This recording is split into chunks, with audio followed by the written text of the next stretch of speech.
Hey guys, PK here.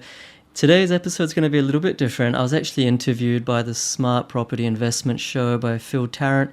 I'm sure you guys know that podcast. It's huge and really good folks and been doing it for so many years, help literally thousands and thousands of investors. So they interviewed me about my own portfolio. So in the next 30 minutes or so, I'll be switching over to their episode actually, where Phil asked me about how I got started, my exact portfolio, the valuation, the LVR, the debt, each of the properties, 9 residential plus 2 commercial properties, the valuations, the purchase price, the rents, where they are, the exact locations, suburbs. I go through every single thing in a lot of detail. So if you've really been following me for a while and you really want to build your confidence that you yourself can, start a portfolio and do this, then hopefully my own portfolio gives you a bunch of confidence. So I just wanted to open up the hood or lift the bonnet, so to speak, and just reveal my own portfolio. And I hope it serves to inspire you and enthuse you to build or start your own. Here you go, guys. Thanks so much. Welcome to the Smart Property Investment Show, the podcast by investors for investors.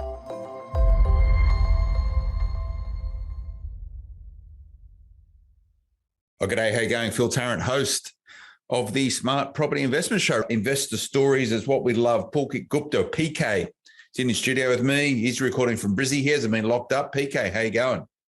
Well, thanks, Phil. I was just saying, but feel a bit guilty being in Brisbane these days. We've got it pretty good, but not complaining. And has Brisbane always been home for you, PK? Well, I was born in India. We grew up in New Zealand, small sort of town called Napier on the east coast of the North Island. Lovely. Moved over here in 2006. Okay. What was the move from New Zealand to Australia? What was the back story there, mate? Oh, look, nothing remarkable really. I think, we just wanted to sort of typical sort of Indian background and upbringing. My parents sent me to an Australian university, which is apparently better than in New Zealand. So that was really the story there. Well, you said it, mate. But what did you do at university, PK? Finance and statistics. Okay. Really looking at econometrics and things like that. Wow, that sounds exciting. Yeah, you happy you did that as a degree? To be honest with you, I just wanted to get the degree over and done with, not terribly academic, but I love numbers and just wanted to start working so I can earn some money. Yeah. Which uni in Brisbane did you go to? UQ. Okay. Oh, it's a good school. And statistics, where I went to university, everyone had to do Stat 101, it was called, and it was a requirement and everyone absolutely hated it. I know one bloke who is now a doctor. He's a geologist and he failed it 3 times. It was an ongoing joke. But Stat 101 at Macquarie University, thank God you're behind me. Anyway, statistics are a big driver, though, of helping to make informed investment decisions. We chat about it a lot. You can't always rely on the numbers. The most successful property investors I know have a really comfortable relationship or intersection between the numbers and what's actually going on. That's what you need to do. But your investing journey, PK, how old are you, mate? You don't look that old. I'm 31, Phil. You're 31. And how many properties do you have right now? So we have 9 resi properties, 8 of them in Australia and 2 commercial developments. Okay. You're not messing around. And you say we, is it yourself and someone else? My wife, yeah. Okay. All right. So you invest in a partnership with your wife? You could say that. You could say that. That's cool. So take me back, PK, the catalyst for you to invest in property. When did you buy your first property? Were you still at university or was after that? Right into our first job. So we graduated 2010 from uni, and I mean we came from pretty second generation immigrants, so pretty sort of humble background. And my wife and my parents did all the hard yards for us, so we're pretty grateful. And they worked pretty hard, so we just wanted to get ahead as soon as possible. We started investing from the first year of getting our grad roles. Oh, okay. And what did you both do as grads straight after uni? So, I was a bit of a nerd. So I went into investment banking at JP Morgan, actually in Sydney, and she was a chartered accountant at KPMG. Okay, so you got numbers flowing through your veins there. Yeah, and how long, so you started your grad role. Did you work through university at all? I did internships in every summer. I picked fruit. I worked at the local fruit shop, various things, just trying to get the savings up and basically live. Yeah, no, well, absolutely. And did you live at home while you were at university?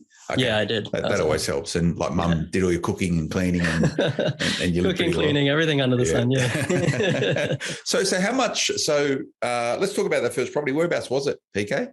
So the first one was in East Gosford, in New South Wales. So that was in 2011, start of 2011. Okay, East Gosford. I bet you've done pretty well there. What did you pay for it?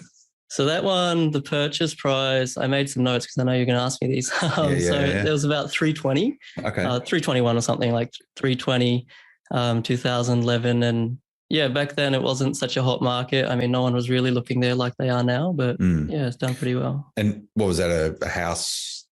Standard, 3-bedroom, two garage. In East Gosford, so 320K. And you rented it out straight away? Was it investment property from the get-go? Yeah, investment. I was living at home still for the majority of the portfolio. Okay, so so you're living in Brisbane. You invested first in East Gosford. Yeah. Okay. Why East Gosford? Well, I mean, like I said, the purchase price was low 300s. Like before my wife and I, well then girlfriend at the time, before we sort of started investing in properties, we really wanted to understand the data. There's lots of sort of seminars and webinars and stuff like that we attended. There was no podcast like this, I don't think, back then. Correct me if I'm wrong. We just built a bit of a method using numbers, using data ourselves. And where we lived in Brisbane, it just wasn't stacking up. And you can kind of see that in the last 10 years, kind of take away this year, Brisbane's not really done super well. So that kind of took us to East Gosford, where a lot of the data was pointing, and it was affordable and positive cash flow. Yeah, well, I think Brizzy's going to have its day in the sun, and we'll have a chat about that in a moment. But what did you rent it out for, PK? So the rent was 400, which is the great thing about it. So, and how much deposit did you put in? We put in 80% deposit for that one. Sorry, 20% deposit. Okay, 20%. So it was positively geared pretty much from the get-go? Yep. Okay. And you bought it in your own personal name? So how did you structure it? That was in a trust structure. In a trust structure. Okay. So you had to pay land tax on it from the get-go. Yeah. Yeah, which is one of the prices you pay for investing in trust, but we'll get into that. Okay. And you still have the property today? Still have it. Okay. Yeah, haven't sold any. So what do you reckon the valuation of that property would be today? I haven't got it recently valued, Phil, but I reckon it could be somewhere around maybe 800 to 850. Maybe that's being a little bit liberal, maybe high 700s, something like that. Yeah. So you're still doing okay out of it 10 years on from 320. You've at least doubled your money. You probably get 120, 130% growth on that. So can't complain. And a 20% deposit on 320. So, plus your stamp duty and stuff, you probably would have needed to find about 80 to 90K. And that was just savings, was it, from your first job and working through university?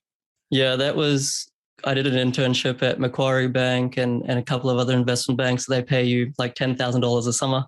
And my wife was a cadet at KPMG through university as well. So that was basically all of our internship money. Yeah. Okay. And so did you actually go and travel to see the house before you bought it?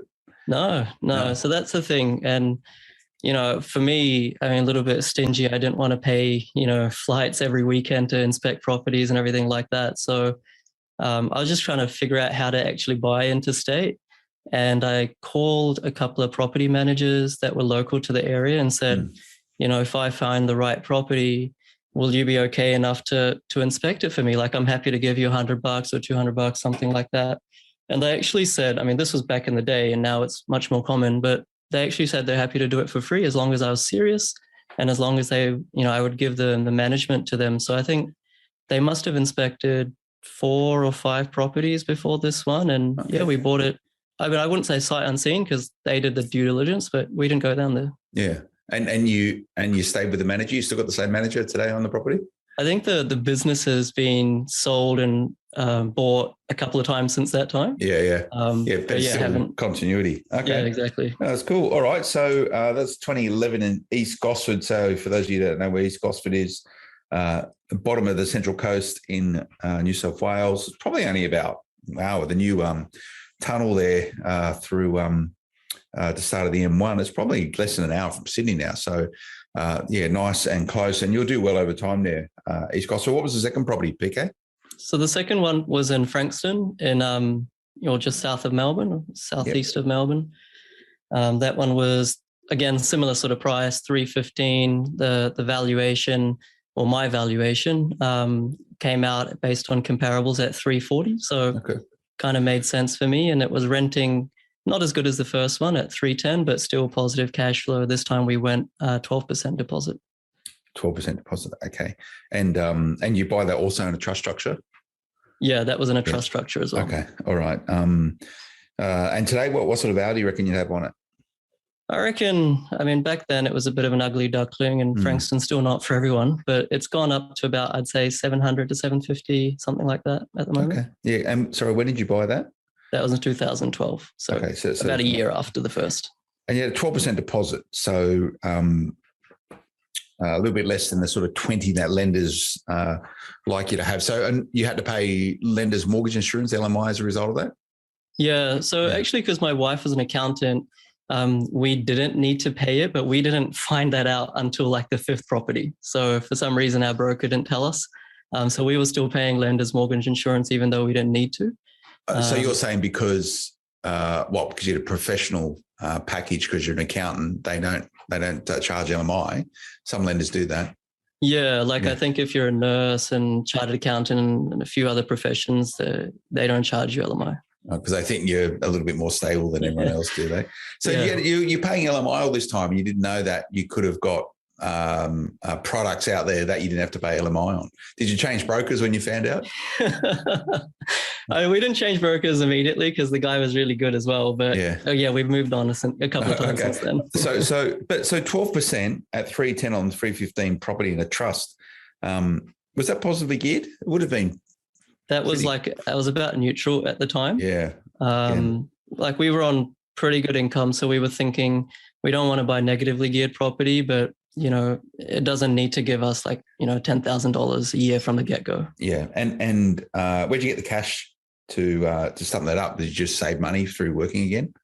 Yeah. So we'd worked the whole first year of our grad roles by then and saved up. And what were you like with your salaries? Were you still living at home at the time? No, so like I said, I was down in Sydney at JP Morgan for that first year. My wife was based in Sydney as well. She was living at home, but I was renting. And this is the thing that probably people need to know in building large portfolios. We were on, very grateful to say we're on pretty good incomes. So combined salary at that time would have been about 200. So we were able to save and get that second property pretty quickly. I think the first one had gone up maybe 40, 50K in that first year, but 40, 50 is not enough to be able to go again that quick. Yeah. And no doubt at that time, lenders would have quite liked you, two people, PAYG, in sort of banking and finance roles. It's pretty easy to get that like that. And what about your sort of living standards? Were you sort of watching your pennies, or were you sort of driving fancy cars and eating out every night? No, I didn't have a car. And I think my wife bought like an old, $14,000 car just to be able to, hang around on the weekends. But I was working about 90-hour weeks at the investment bank, and I was having breakfast there, lunch there, dinner there, all funded by the bank because, we were there 90 hours a week. So I didn't have many expenses just because I was how do you say? I was basically living at the firm. And so you just rocked up and there's always food there, or they ordered it in for you? Yeah, there's always food there because I suppose that's the lifestyle that they need to facilitate for you to do a good job. Was it good food? Was it healthy? Was it just like crap, like chips and sausage rolls and stuff? Well, I'm vegan, Phil. So back then, veganism wasn't the biggest thing. So I was always scrounging around for something I could eat. It's good to keep the weight off. Yeah, no, it's good. Well, I want to continue down this journey of understanding. Tell me about properties 3 and 4, PK. Yeah, so number 3 was again I think a sort of good one. So that was in Mountain View Drive in Kingston in Tassie. Okay. Bought once again similar price range. It was 311. Rent was 350, so a little bit better rent this time. Tassie, as you know, you got to pay land tax basically from the get-go. That was not in a trust structure this time. That was in my wife's name. And once again, sort of it grew basically from year number 1 because we tried to follow the data as best as we could. And I think that was probably even better than the first two properties. We'd learned a few things by then, calibrated our data system methodology, and really just continued to rely on local property managers. And that was, when did you buy that? That was 2013, so another year later. Another year, okay. And again, you just saved the money up through working. And what sort of debt did you take on that? So we just continued to go 12% deposits. Okay. And again, LMI. So, but on a $315,000 property, 8% difference on the LMI, it's probably not a lot of money. It's probably like $2,000 or $3,000 thereabouts. Yeah. I mean, it was more the principle of, just kind of keeping the money, our deposits with us to preserve them for future deposits. That was just kind of the principle we were working off. And where you are capitalising the LMI into the loan, and what that means for those listeners that are not too familiar, but it means they just, if you've got a $300,000 loan, it's $3,000 with LMI, your loan becomes $303,000. Is that what you're doing? That's exactly right. Okay. And, you can then, as you know, Phil, you can claim that in tax over a 5-year period. And if you refinance that, then you can get it all in one go. Yeah. And Kingston, Tassie, 2013 to today, you're probably just in there as that market was really starting to fire. What sort of hour do you reckon you'd have on that today? So I think it would be kind of mid-6s at the moment. It's there's been a bit of development around there, a lot of new houses, but at the same time, demand, as you might know, is just shot up through the roof. So I think it's done pretty well, and the current rent is about $530. So that's that's kind of really a good news story in terms of the passive income that it's giving. Very nice. And then probably number 4. So this is probably not the best property. We bought in Mount Sheridan in Cairns. Okay. So we bought it for about $400,000. The rent was $400,000. We failed to recognize that the insurance premiums are quite high up there. So it was slightly negative pre-tax, post-tax, or after depreciation. It was basically break even. Yep. But it hasn't really done much. And I think, for those people who are listening, it was just this classic sort of, hey, Cairns hasn't moved for 10 years. Yeah, Aussie dollar is really low. Tourism's booming. They're going to build a casino. Let's just get something in Cairns at the bottom of the market. And, 4, 5, 6 years later, it's kind of gone up a little bit, but it's not done much. Don't worry, everyone's got one of those properties in their portfolio. Tell me about property number 5, PK. Yeah, so this is probably the best one that I'm super, super proud about, Phil. So this was in Islington in Newcastle, and back up to where we did well. So it's 2015 now. Bought it for $507,000 on Christmas Eve. Okay. This was listed in late November 2015 for I think it was $570. Then they brought it down to $550, and then they had just become frustrated, and we gave an offer of $507 on 2 days before Christmas, and on Christmas Eve they settled at, or they agreed to $507. Yeah, so they just wanted a shot of it. Yeah. Do you know the reason why? Was there a backstory at all why they had to get rid of the place? I think they bought another place to move into, so they kind of really needed to make that sort of transition happen over the Christmas period, and all the way up to sort of Australia Day, property markets aren't terribly on fire. They're kind of slowing down and stuff, so they were just wanting to get rid of it, I think. Yeah, cool. And what sort of rent were you getting on that? So we got $480 rent straight off the bat. The valuation, the actual bank valuation, which is pretty rare, came out at $550. So the bank valued it at much more than what we paid for it. That's good. And again, were you borrowing 12%? Yeah. Yeah. And the banks and the lenders are still happy to give you money? Yeah. Yeah, I think, and once again, it's not like there's any secret sauce here. We were on even higher incomes by now, so we were probably earning close to $300K as a couple by 2015-16. So banks saw the positive cash flow.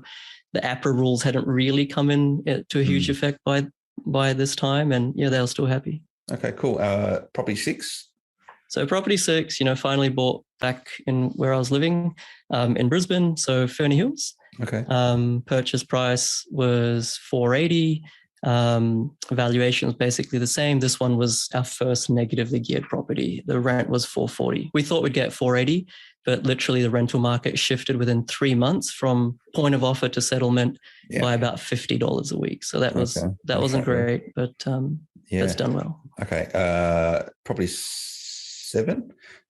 Property 7 was down in Tassie again, in sort of northwest Tasmania, a place called Burnie. Okay. 2016.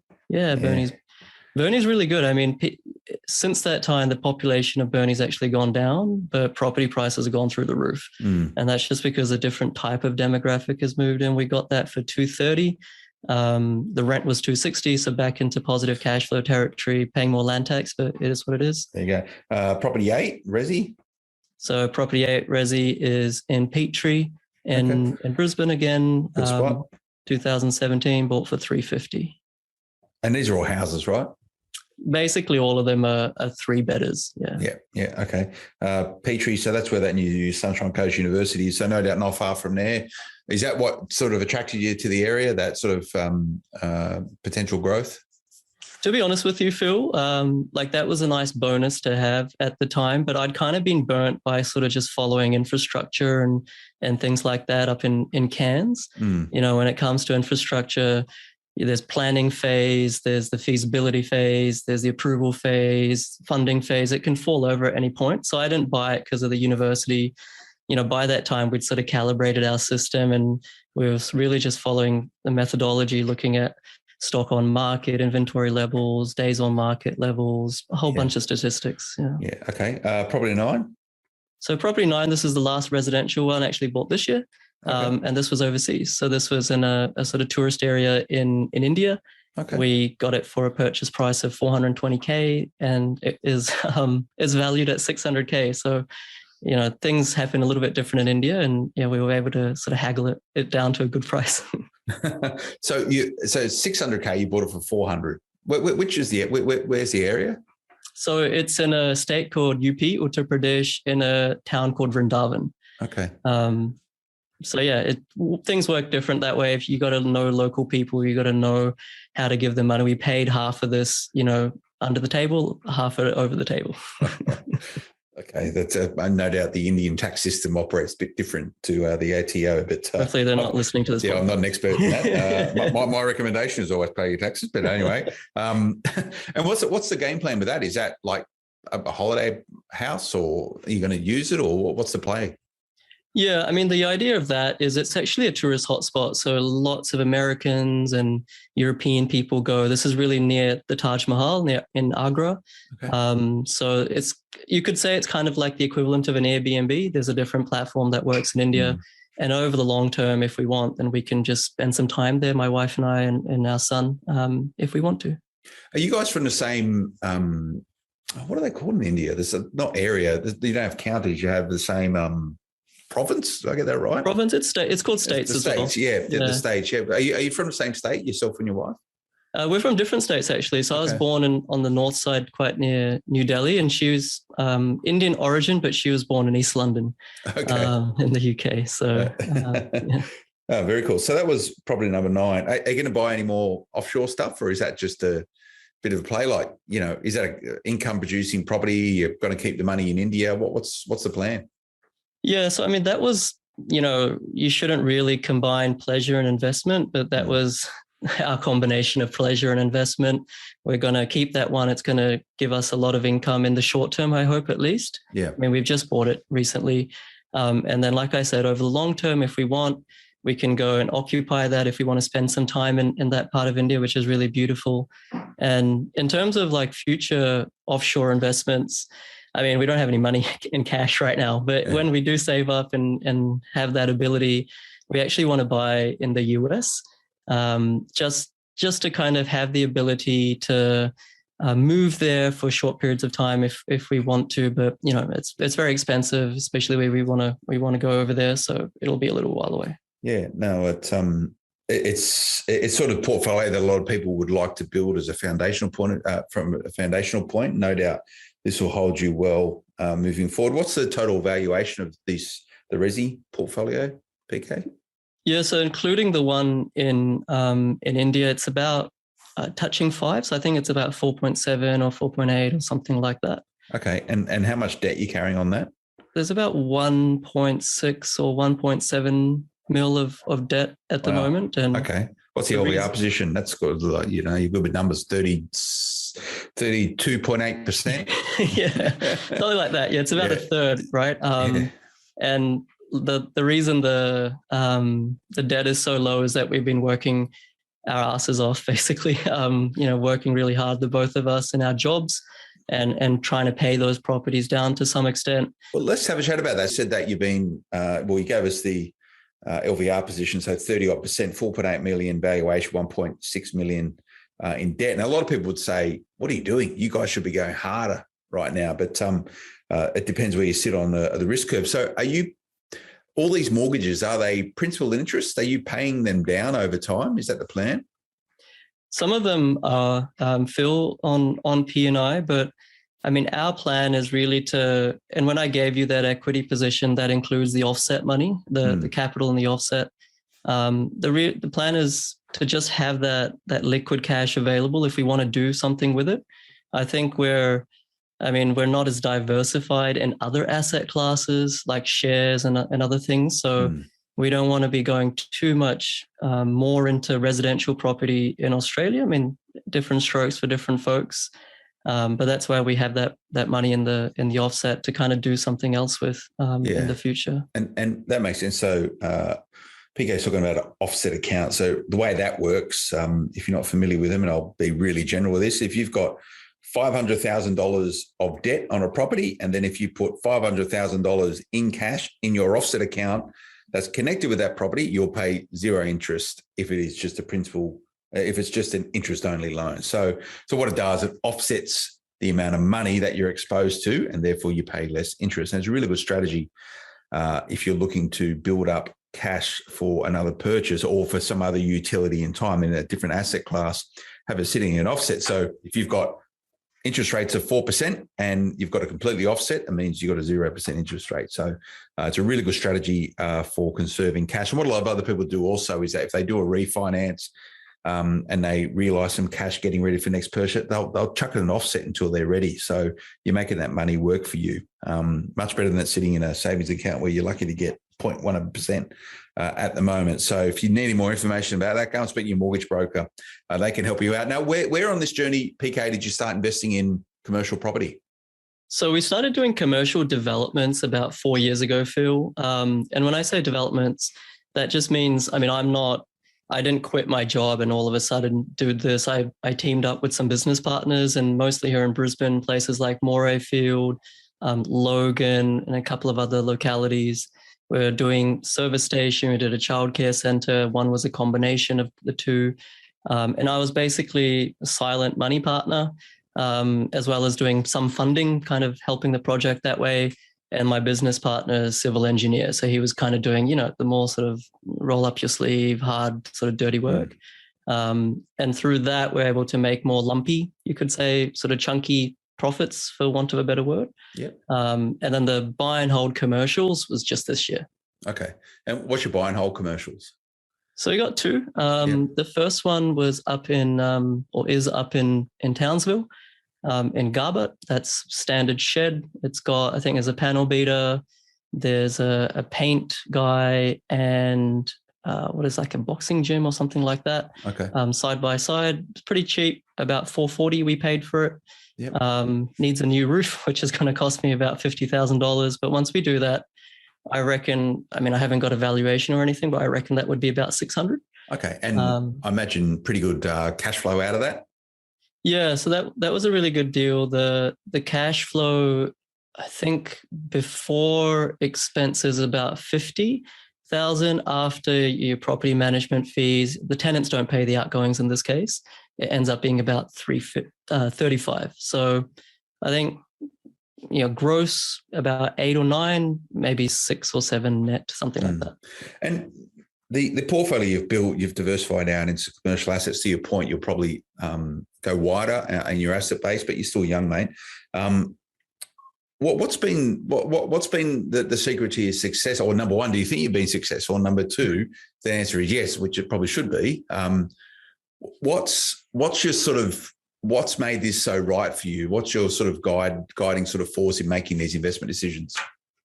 Yeah, it's a really good question. I think success is really fulfilling your potential. So different people are different. And as long as you fulfill whatever potential you have, that's success. So, from that perspective, I think we've got a long way to go, hopefully. But there's no sort of magic source. Like I said, There was no sort of rags to riches story and, living in a caravan or anything like that. We're on pretty good incomes. We work really hard through our childhood to get a good education and get good jobs. We work very hard in our jobs. And that's really what you need, right? You need the serviceability, especially in this day and age. But really the secret, or you could say what we stressed most, was data. You mentioned earlier, Phil, that, all the good investors, they have a really good balance between being data driven, but also being kind of prudent in the sort of more, you could say, less quantitative things. But we really skewed that equation much more heavily towards the data.